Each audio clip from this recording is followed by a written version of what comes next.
ലോകത്ത് തന്നെ ഏറ്റവും കൂടുതൽ എഡ്യൂക്കേറ്റഡ് അൺഎംപ്ലോയ്മെന്റ് ഉള്ള രാജ്യങ്ങളിൽ ഒന്ന് നമ്മുടേതാണ്. എന്ന് പറഞ്ഞാൽ വിദ്യാഭ്യാസം ഉണ്ടായിട്ടും പണി കിട്ടാത്തവരുടെ എണ്ണം കൂടുതലാണ്. എന്ന് പറഞ്ഞാൽ നമ്മളെ സംബന്ധിച്ചിടത്തോളം എഡ്യൂക്കേഷൻ ഇല്ലാത്തതല്ല ഇപ്പോഴത്തെ പ്രശ്നം. ഡിഗ്രി ഇല്ലാത്തതല്ല, PG ഇല്ലാത്തതല്ല, ക്വാളിഫിക്കേഷൻ ഇല്ലാത്തതല്ല, നിങ്ങൾ പ്രോഗ്രസീവായ ഹയർ എഡ്യൂക്കേഷൻ ജേണി നടത്താത്തതൊന്നുമല്ല. മോസ്റ്റ് ഓഫ് ദി സ്റ്റുഡൻസ് പണ്ടത്തെ പോലെ ഒന്നുമല്ല. ഇപ്പോൾ ഒരുവിധം എല്ലാവരും +2 കഴിഞ്ഞാൽ എന്തെങ്കിലും ഒരു കോഴ്സ് ചെയ്യണം, ഒരു ഡിഗ്രി ചെയ്യണം, അല്ലെങ്കിൽ കുറച്ചു കാലം കൂടി പഠിക്കണമെന്ന് ആഗ്രഹിക്കുന്നവർ തന്നെയാണ് നമ്മുടെ സമൂഹത്തിലുള്ള മഹാഭൂരിഭാഗം ആളുകൾ. പക്ഷെ പ്രശ്നം എന്താണെന്ന് വെച്ചാൽ ഇതൊക്കെ കഴിഞ്ഞിട്ടും നമ്മുടെ കരിയറിൽ, നമ്മുടെ സ്വപ്നത്തിൽ, നമ്മുടെ ജീവിതത്തിൽ നമ്മൾ എത്തണമെന്ന് ആഗ്രഹിക്കുന്ന പ്രധാനമായൊരു ഒരു ലക്ഷ്യത്തിലേക്കോ സ്വപ്നത്തിലേക്കോ എത്തുന്നിടത്ത് നമ്മളെ സംബന്ധിച്ചിടത്തോളം നമ്മൾ വിജയിക്കുന്നില്ല എന്നുള്ളതാണ്.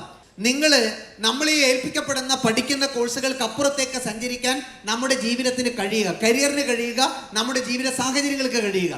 പ്രത്യേകിച്ച് ഇപ്പം പണ്ടത്തെ കാലത്തെ പോലെ ഒരു 5-10 വർഷക്കാലം മുമ്പ് നമ്മൾ പരിചയിച്ചതുപോലെ ഇന്ന കോഴ്സ് കഴിഞ്ഞ് ഇന്നത് കഴിഞ്ഞ് ഇന്ന ജോലി എന്നൊക്കെ പറയുന്ന ട്രെൻഡൊക്കെ മാറി.